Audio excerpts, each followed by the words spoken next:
The Atlantic Ocean is a place of infinite beauty, but it is also a graveyard of secrets that refuse to stay buried.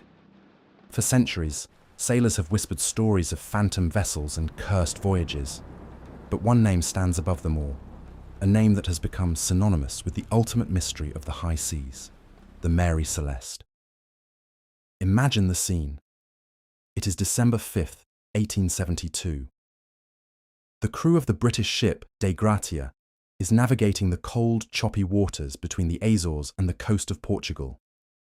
The sky is a bruised purple, and the wind carries a biting chill. Suddenly, a speck appears on the horizon. A brigantine, drifting aimlessly, its sails torn and flapping like the broken wings of a bird. As they draw closer, Captain David Morehouse feels a knot tighten in his stomach. He knows that silhouette. It belongs to his friend, Captain Benjamin Briggs, a man known for his iron discipline and legendary seamanship. Briggs wasn't just a colleague. He was a meticulous soul who respected the ocean's power. But as the Dei Gratia pulls alongside, there is no one at the railing, no one at the wheel. The ship is moving with the current, a hollow shell of wood and canvas, sailing like a ghost guided by an invisible hand. When the boarding party finally leaps onto the deck, they aren't met with the smell of gunpowder or the sight of blood. They aren't met by pirates or the aftermath of a mutiny. They are met with a silence so profound, it feels like a physical weight pressing against their chests. They move through the ship, their boots echoing against the floorboards in a rhythmic, hollow thud. They head below deck, expecting to find the crew huddled in fear or perhaps struck down by a sudden plague. But what they find is far more unsettling. In the galley, the scene is domestic, almost peaceful. The stove is still warm to the touch. Pots sit ready. It looks as though breakfast had just been served, yet not a single soul is there to eat it. There are no signs of a struggle, no overturned chairs, no broken glass, no frantic footprints. They find the captain's cabin, and the hair on the back of their necks stands up. His wife's sewing machine is there, a half-finished garment still tucked under the needle, waiting for a hand that would never return. Their 2-year-old daughter's toys are scattered on the floor, as if she had just been pulled away in the middle of a game, her laughter still hanging like a ghost in the stale air. The crew's quarters are just as haunting. Their waterproof boots are lined up neatly by their bunks, drying from a rain that had long since passed. Their pipes, the most precious possessions of a 19th century sailor, sit in their racks, filled with unlit tobacco. To a sailor of that era, leaving your pipe behind was unthinkable. It was a sign of a departure so hurried, so desperate, that they didn't even have 3 seconds to grab their only comforts. The ship is perfectly seaworthy. There is enough food and water to last for 6 months. The cargo, over 1,700 barrels of industrial alcohol, is untouched and secured. Yet, the lifeboat is gone.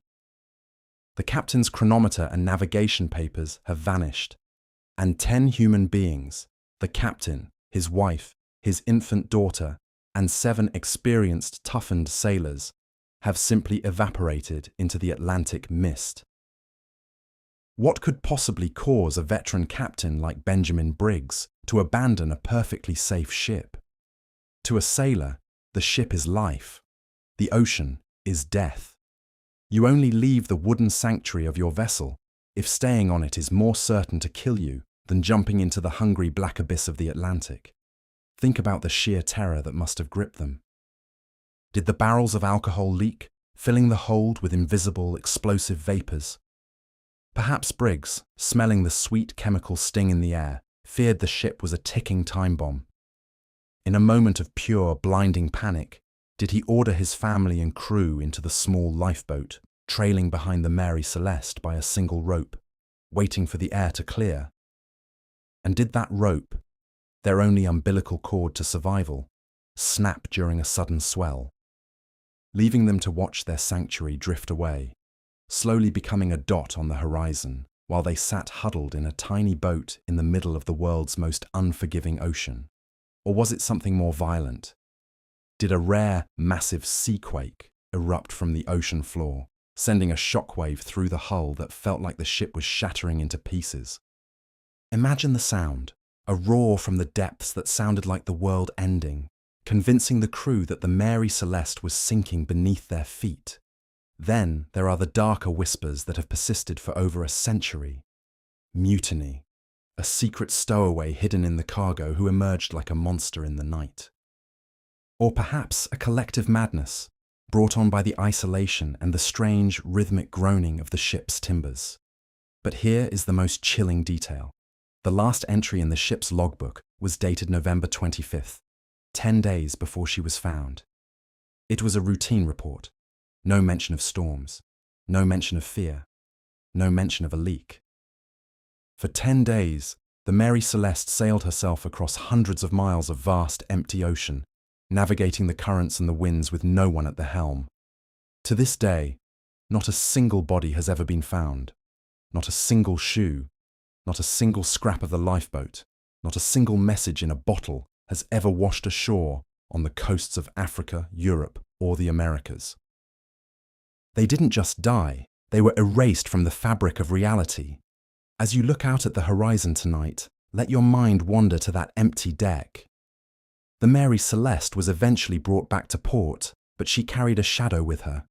She was sold and resold, cursed by the mystery she carried, until she was finally wrecked off the coast of Haiti. The wood has rotted away, but the story remains. The ocean doesn't just take what it wants. Sometimes it keeps the truth for itself, buried in the silent, crushing depths, leaving us with nothing but a drifting ship and a question that will echo through history forever. Where did they go? And more importantly, what did they see before they vanished? For me, nothing ordinary happened on that ship. I believe the crew faced something mysterious, something we could never see.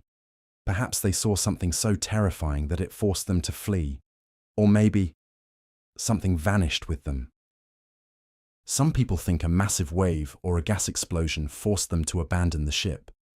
But if that were all, why was everything left neatly in place, with the food still on the table? For me, what happened to them remains a true mystery, something hidden in the depths.